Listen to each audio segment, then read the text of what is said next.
So I thought I'd talk about resistors today. I keep trying to think back. I have a lot of viewers who are just really beginners.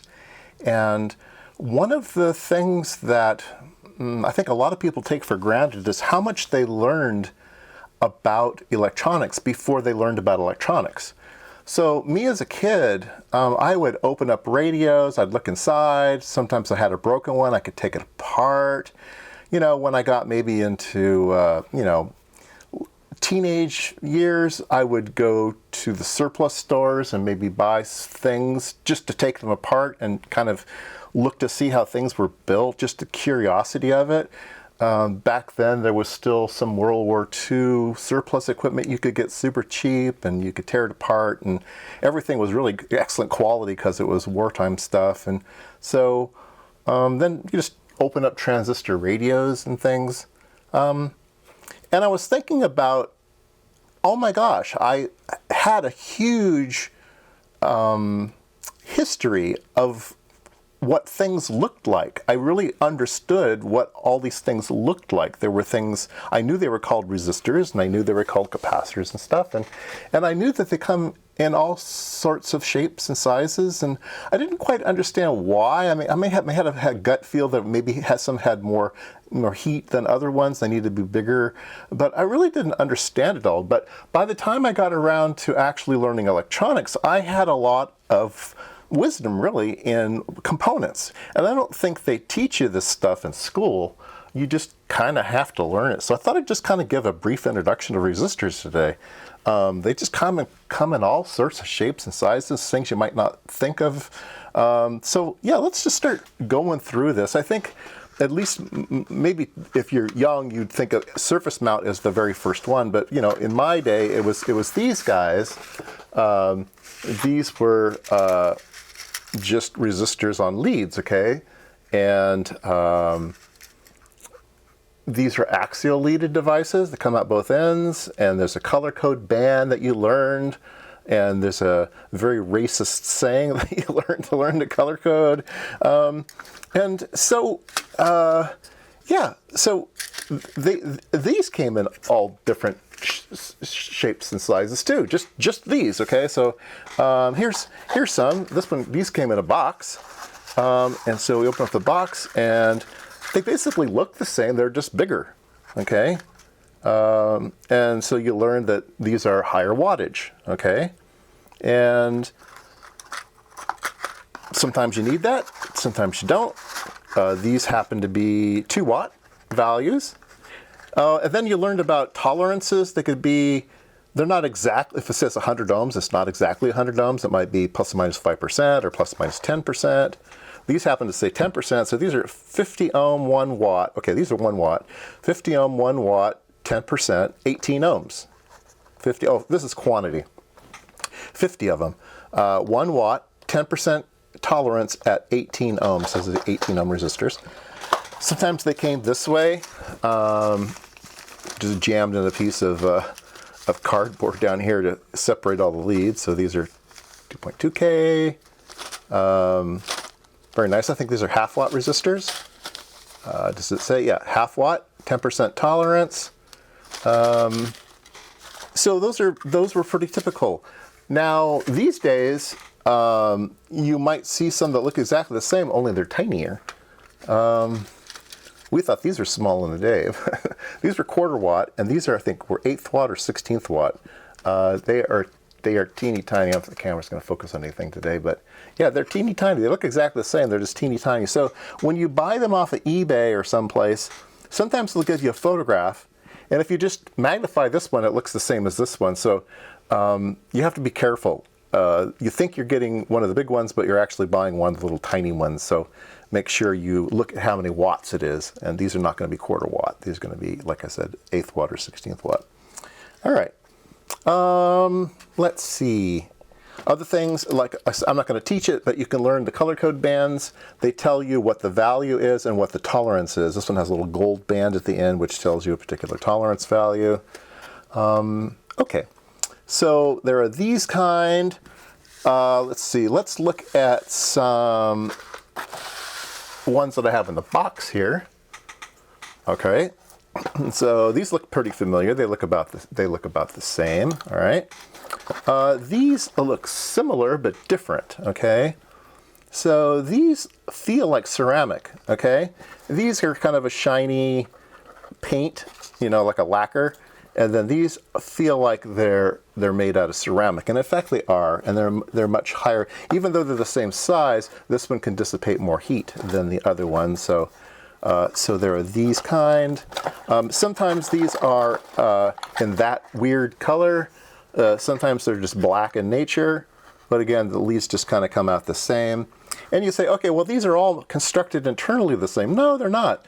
They could be different types of things inside. They could be carbon filled, they could be metallized film, they could be thin film, they could be wire wound. I think this one is wire wound inside. So they can be all different things. Even, you know, there's even some big stubby ones that look kind of the same, but you don't really know what's inside of here until you look at the data sheet. So be aware of that.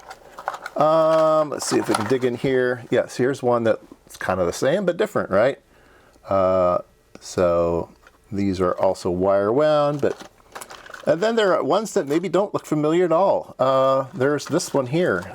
This one's square, so that's kind of weird. Internally, it might actually look like one of those guys, but then it's filled with this ceramic just to get the heat out. So sometimes they look the same inside, but they're just different. Sometimes they're bigger. Sometimes the things look like this. There's a wire wound on a ceramic core. The wires come out at an angle. Let's see here. Let's poke around in here. Sometimes they're kind of a shiny glazed porcelain. Sometimes they're matte finish. Then there's these guys here. And internal to this might be one of these, but again, it's had a cover put on it, and this is a heat sink, so it has its own heat sink. And this one says, I don't know how many watts this says. Does it say how many watts? No, it doesn't. This is a 0.5 ohm resistor, very small ohm resistor, 10% tolerance. These really don't reach the stated wattage. So if they say, here, this little guy here, he says he's a 10 watt resistor, 10 watts. But he really isn't 10 watts all on his own. He needs to be bolted down to a big heat sink in order to get to that 10 watts. So that's what these little tabs are here for you to attach it to something, attach it to a bigger heat sink. All kinds of different weird colors. Here's a real interesting one. Looks like a fuse holder. But actually it's a resistor. It has two terminals. It's just a resistor. It just is a panel mount resistor. And why do you want a panel mount resistor? So you could put it into a hole and attach it to a heatsink. It's got its own heatsink, but you can attach it to a bigger heatsink. And mostly the hole is to get this thing onto the outside of the chassis. You want to get the heat out of the chassis, not have all the heat inside the chassis. So they have a resistor that looks like that. So all kinds of high power resistors. Let's see. Other types of resistors. Here's some fancy ones. Let's go through these first. These are accurate resistors. So these have a really good tolerance. So these here, these are 0.1% tolerance. You can find them in 0.1%, 0.02%, 0.01%, even better than that. This one, let's see if I can read him. He's kind of small for my eyes. This is 0.1%. There's some big ones here.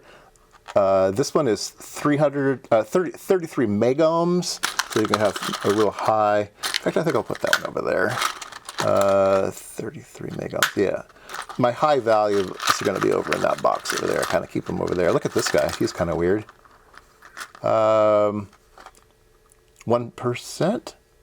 15K. He's very, very big though, so maybe he's high voltage. So you can worry about that too. What is the breakdown voltages of your resistors? There's a really bizarre one down in here. Let's see if I can dig him out. There we go. Look at this guy. Whoa. Oops. Put him back. 50 megohms. Yeah, let's put him in that pile over there. Okay, here's a real special one. Let me show you this one. I have some other ones down there too. So this one is 9 ohms, plus or minus 0.1%, all right? But look at this, it's got 4 legs on it. So it has a 4-wire contact, Kelvin contact to the actual resistor. So allows you to do take the resistance of the wire out of the equation. So yeah, that's pretty cool. Here's some funny little resistors that look like capacitors. They have radial leads on them. They stand up. They're usually pretty accurate as well. I don't know what the accuracy of this thing is, but they can be quite accurate. Here's another weird resistor. Things are coming out the bottom kind of weird. This is 0.05%. Anyway, there's lots of shapes and sizes and utility to different resistors. In this box are high value. We already looked at this 50 ohms, 50 megohms, I'm sorry. And this one was 33 megohms. Let's take a look at this guy. He's 10 megohms, 1%. This guy is 800 megohms at 2%, 800 megohms. I got these glass ones here. This one is 400 gigohms, I think. Yeah, these are super, super high. This is 10 gig. This one's 10 gigohms. I think maybe that's a 1. I think this is 10 gigohms. This is 100 gigohms. Gigaohms. Those little guys here, 150 megohms. Anyway, sometimes they come in funny packages like this. This is a 9 megohm resistor. So yeah, they can just be all sorts of different shapes and sizes. Sometimes they are really, really long like this to make sure there's no leakage currents and things. Sometimes they're vacuum packed, so there's no leakage. Yeah, lots of weird stuff. Okay. Well, if you're going to use a lot of resistors, you might think about using resistor packs. So these are very common. These are a bunch of resistors all in one package. They might all have one connection, and then all the other ends of the resistors come out. So this is called a SIP, a single inline package. There's DIPs, might have a resistor going across them. They might be in surface mount packages instead of through-hole packages. So yeah, lots of different network capacitors. And what do I have? I have a 300 ohm, 110K. This particular resistor is a dip, but it has 2 resistors in it. For each wire, one goes up with 330 ohms and goes down with 560 ohms, and then that's repeated 8 times in the package. This one is a 2K by 8. Anyway, lots of different, oops, that one escaped. Put him back in. Lots of different SIP packages. Okay, and then we get to the surface mount world. All right. I keep my surface mount in these little boxes. Some people keep them on the strips and put them in binders and stuff, but open these up. Where's some tweezers?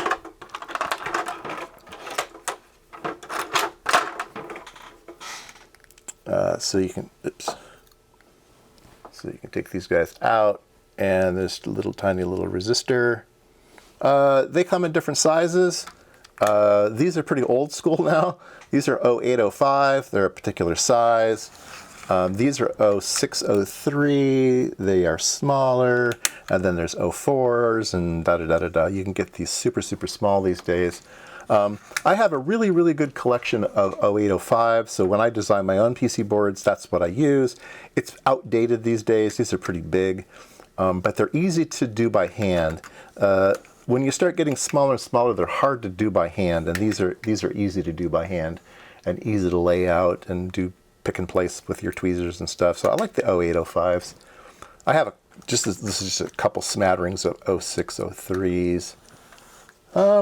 Anyway, just thought I'd give a quick introduction that, you know, there's lots to learn. Even, you don't need any math. You don't need any schooling. You just start taking stuff apart and start looking at components. Start figuring out, you know, why did they use that one? Why does that, And then when you start learning circuits, it's like, why does that circuit need a 1 watt resistor, right? Everything else was quarter watt, but that one resistor was half watt. Why was that one resistor half watt? And you can learn from that. And then if you start designing power supplies and stuff, you might find that you want to monitor the current. And then something like a 0.05 ohm resistor. It's like, what good is a 0.05 ohm resistor? Well, it allows you to pass a couple amps of current through this. You won't drop very much voltage, but you'll drop a little bit of voltage, and you can use that as a current source without actually lowering the voltage of your power supply. So that's what those low voltage or low ohmage resistors are good for. Anyway, just a smattering of resistors, and yeah, go out and take a look. There's lots to learn just by staring at things.